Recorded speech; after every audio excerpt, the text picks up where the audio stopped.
sus amigos del punto y coma.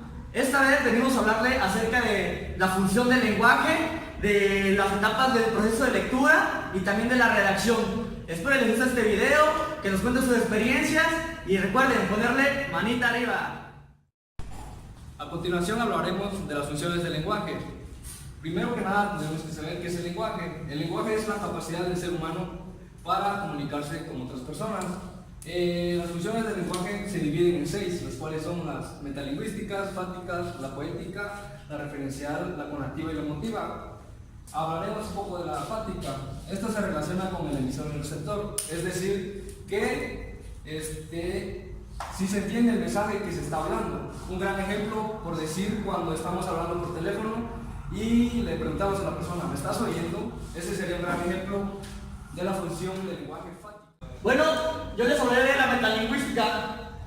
Como tal, la metalingüística es para descifrar un código que entre las mismas personas puedan entender. Por ejemplo, nosotros como entrenadores deportivos le podemos decir a otro entrenador deportivo play ball y él sabrá que tendrá que empezar el juego.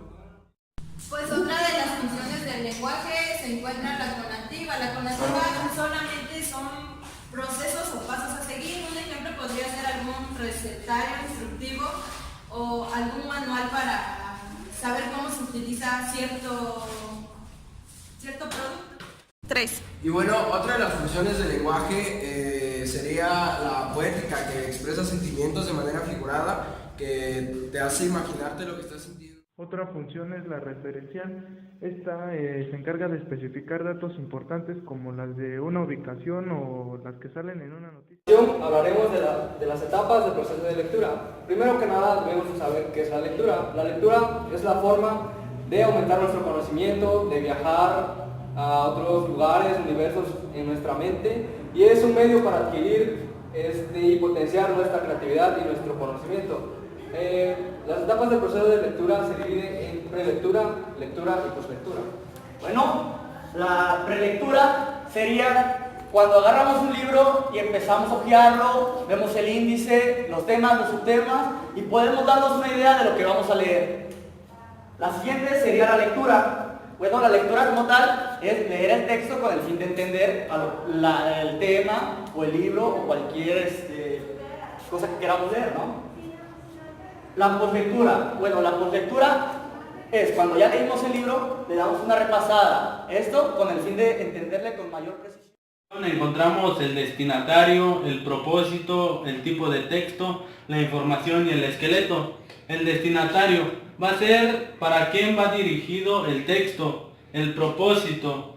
Por ejemplo, si se quiere saludar a una persona o simplemente enviarle o... Dentro del propósito o el propósito consiste en...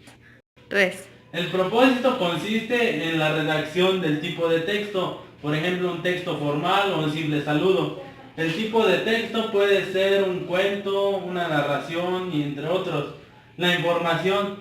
Esto debe de ser, por ejemplo, la persona que vaya a redactar el texto debe tener un panorama general de lo que se va a hablar. El esqueleto. El esqueleto consiste en los párrafos o número de párrafos que se les va a dar. Encontramos el destinatario, el propósito, el tipo de texto, la información y el esqueleto. El destinatario va a ser para quién va dirigido el texto, el propósito.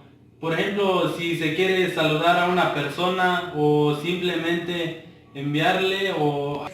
Dentro del propósito o el propósito consiste en... 3. El propósito consiste en la redacción del tipo de texto, por ejemplo un texto formal o un simple saludo. El tipo de texto puede ser un cuento, una narración y entre otros. La información. Esto debe de ser, por ejemplo, la persona que vaya a redactar el texto debe tener un panorama general de lo que se va a hablar. El esqueleto. El esqueleto consiste en los párrafos o número de párrafos que se les va a dar. 3. La redacción. La redacción consiste en la escritura del texto central que se va a desarrollar. La revisión. Este paso consiste en volver a leer el texto. para verificar que el tema haya sido abordado de manera correcta, igual manera para identificar errores. 3, La escritura. La reescritura. Este paso consiste en la revisión y corrección de errores dentro del texto. 3, Dentro de la reescritura, este paso consiste en la revisión y corrección de errores dentro del texto. 3, La reescritura. Este paso consiste en la revisión y corrección de errores ortográficos en el texto desarrollado. 3, El estilo. Dentro del estilo se dividen otras 3 clasificaciones: el formato, la gramática y el lenguaje. El formato. Este consiste en la estructura propia de los tipos de textos. La gramática es el tiempo y modo en el que se va a hablar el tema. El lenguaje es el número o cantidad de palabras que se ocupan dentro del texto.